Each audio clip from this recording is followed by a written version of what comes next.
ታሪኩ የሚጀምረው በአዲስ አበባ ዩኒቨርሲቲ ግቢ ውስጥ ነው። ዳዊት የዋህ ታታሪና ለወደፊት ህይወቱ ትልቅ ህልም ያለው ወጣት ነው። በዚህ መሃል ነበር ህይወትን የተዋወቃት። ህይወት ስሟ እንደሚገልጸው ለዳዊት አዲስ ህይወት የሰጠችው መሰለው። ቆንጆ ተጫዋችና ሩህሩህ መስላ ቀረበችው።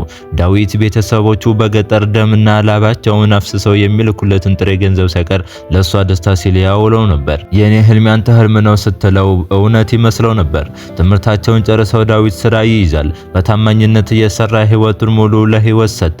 ቤተሰቦቿን ይረዳ ነበር። እሷን ለማስደሰት ቀን ከሌሊትም ይደክም ነበር። ሆኖም ግን ህይወት ውስጡን ሌላ ሴራ እየሸረበች ነበር። ዳዊት በስራው ምክንያት ወደ ክልል ለ2 ወራት በሄደበት ወቅት ህይወት የዳዊትን የባንክ አካውንት በውክልና ባዶ አደረገችው።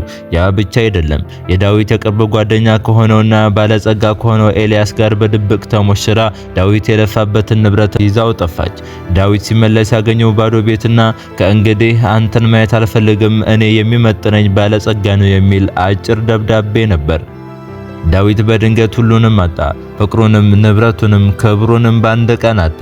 ዳዊት ለወራት በጭንቀትና በበሽታ ተሰቃየ። ነገር ግን በቀል ውስጥ ትልቅ ጥንካሬ አገኘ። ራሱን ቀየረ። ስራውን በብቃት ቀጠለ። በንግድ ዓለም ውስጥ ገባ። ከ5 ዓመታት በኋላ ዳዊት የከተማዋ ትልቅ ባለሀብት ሆነ። በዚህ መሃል ኤልያስና ህይወት የዳዊትን ገንዘብ ጨርሰው በከፍተኛ ዕዳ ውስጥ ገቡ። ቤታቸው ሊሸጥ የጨረታ ማስታወቂያ ወጣ። ዳዊት ማንነቱን ደብቆ በሌላ ድርጅት ስም ቤቱን ገዛው። ህይወትና ኤልያስ ቤቱን የገዛው ሰው ሊያስወጣቸው ሲመጣ የጠበቁት ሌላ ሰው ነበር። ነገር ግን ከጥቁር መኪናው የወረደው ዳዊት ነበር። ህይወት ተንበርክካ ይቅርታ ጠየቀችው። ዳዊት ግን እንዲህ አላት፣ እኔ አንቺን የተበቀልኩሽ አንቺ ጎዳና ላይ በመጣል አይደለም፣ አንቺ ባደረግሽው ክህደት ውስጥ ጠንካራ መሆኑን በመማሬ ነው አላት። ቤቱን አስለቅቆ ህይወቷን ለራሷ ክህደት ትቶላት ሄደ። ከዚህ ታሪክ የምንማረው ቁም ነገር ቢኖር ሰውን ለማመን መቸኮል እንደሌለብን ነው። ፍቅር አይነ ስውር ቢሆንም አስተዋይነትን ግን መጋረድ የለበትም።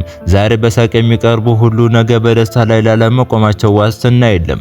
ክህደትም ጥንካሬ ይሆናል። በክህደት የተሰበረ ልብ በትዕግስትና በስራ ካከምከው የማይበገር ማንነትን ይፈጥርልሃል።